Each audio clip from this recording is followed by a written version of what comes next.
littérature et le mal par Georges Bataille.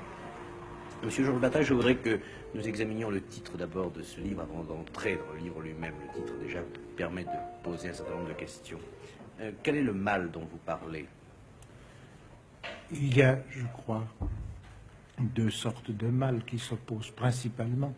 L'un qui tient à la nécessité que les choses humainement se passent bien et aboutissent au résultat voulu, et l'autre qui consiste à enfreindre positivement certains interdits fondamentaux, comme par exemple l'interdit du meurtre ou l'interdit de certaines possibilités sexuelles. Oui, il y a le mal faire et le mal agir. Oui. Est-ce que ce titre veut dire que le mal et la littérature sont inséparables, fondamentalement? À mon sens, oui. Évidemment, cela n'apparaît pas clairement au premier abord, mais il me semble que si la littérature s'éloigne du mal, elle devient vite ennuyeuse. Cela peut étonner. Cependant, je crois qu'on doit apercevoir assez vite que la littérature doit mettre en cause l'angoisse, que l'angoisse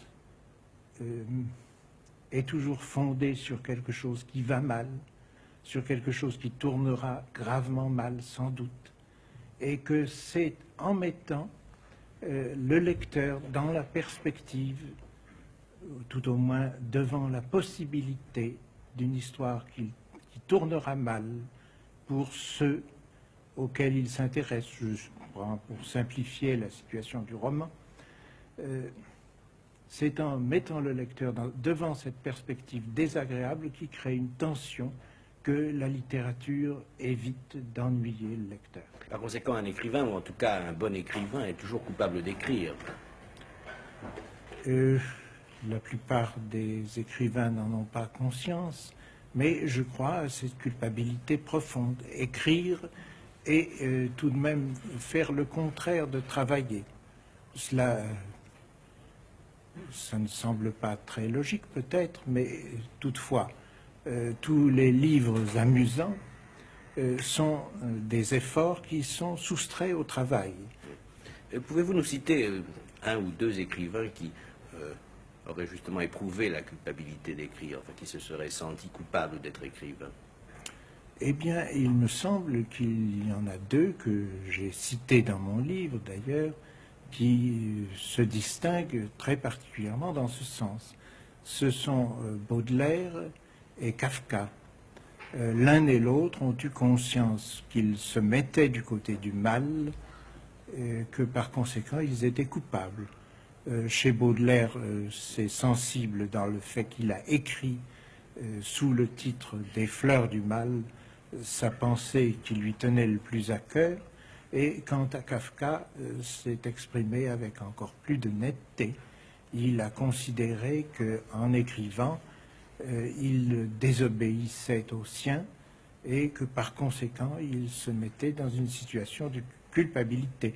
Il est vrai que sa famille lui faisait sentir qu'il était mal de consacrer sa vie à écrire, que le bien c'était de suivre l'exemple que l'on avait toujours suivi dans la famille, d'avoir une activité commerciale, et qu'en se soustrayant à ce devoir, on agissait mal. Oui, mais là, être écrivain est être coupable pour Kafka ou pour Baudelaire, parce que être écrivain, ça n'est pas très sérieux. Enfin, c'est ça le sens des parents, n'est-ce pas, de Kafka et Baudelaire.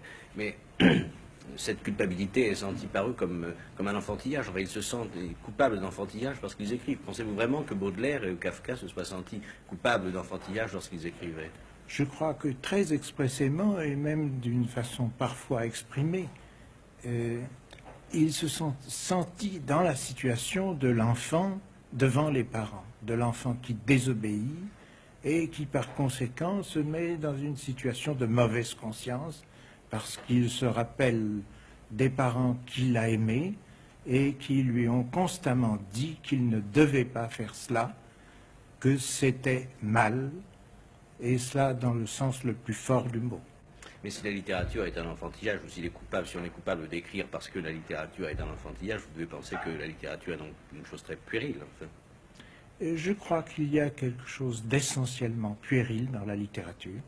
Cela peut paraître un peu inconciliable avec l'admiration que l'on peut avoir par ailleurs pour la littérature et que je crois partager, mais je crois que c'est tout à fait profond, que c'est fondamental et que l'on ne peut pas entièrement comprendre ce que signifie la littérature si on ne la situe pas du côté de l'enfant, ce qui ne veut pas dire qu'on la situe d'une façon inférieure. Oui. Vous avez écrit un livre sur l'érotisme. Est-ce que l'érotisme en littérature est un enfantillage, selon vous? Je ne sais pas si la littérature se distingue de l'érotisme en général à cet égard, mais il me semble qu'il est très important d'apercevoir le caractère enfantin de l'érotisme dans son ensemble. Est érotique quelqu'un qui se laisse fasciner comme un enfant par un jeu et par un jeu défendu. Et l'homme que l'érotisme fascine est tout à fait dans la situation de l'enfant vis-à-vis de ses parents. Et il a peur de ce qui pourrait lui arriver et il va toujours assez loin pour avoir peur. Il ne se contente pas de ce dont les adultes vraiment sains se contentent. Il lui faut avoir peur. Il lui faut se retrouver dans la situation où il était enfant et où il était menacé constamment d'être grondé, même très sévèrement, d'une façon insupportable, intolérable. J'ai pu laisser entendre, vous avez peut-être pu laisser entendre aussi que cet enfantillage ou cette puérilité, vous les condamniez. En réalité, je pense qu'il serait bon de revenir au titre de votre livre, et encore une fois à la littérature et le mal. Ce n'est pas une condamnation de la littérature ni du mal. Je voudrais que vous indiquiez la direction générale de ce livre. Il est certain que c'est une mise en garde, c'est-à-dire que l'on doit mettre en garde contre un danger. Mais il est possible que lorsqu'on a mis en garde contre un danger, on donne à celui que l'on a mis en garde des raisons de l'affronter. Et je crois qu'il est essentiel pour nous d'affronter le danger que représente la littérature. Je crois que c'est un très grand et très grave danger, mais que l'on est vraiment homme qu'en affrontant ce danger. Et je crois que c'est dans la littérature que nous apercevons les perspectives humaines restituées sous leur jour le plus entier, parce que la littérature ne nous laisse pas vivre sans apercevoir les choses humaines dans leur perspective la plus violente. Que l'on songe à la tragédie, à Shakespeare, et il y a de multitudes d'aspects du même genre.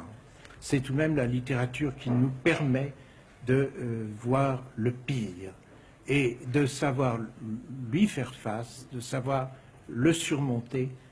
Et somme toute, cet homme qui joue trouve dans le jeu la force de surmonter ce que le jeu entraîne d'horreur.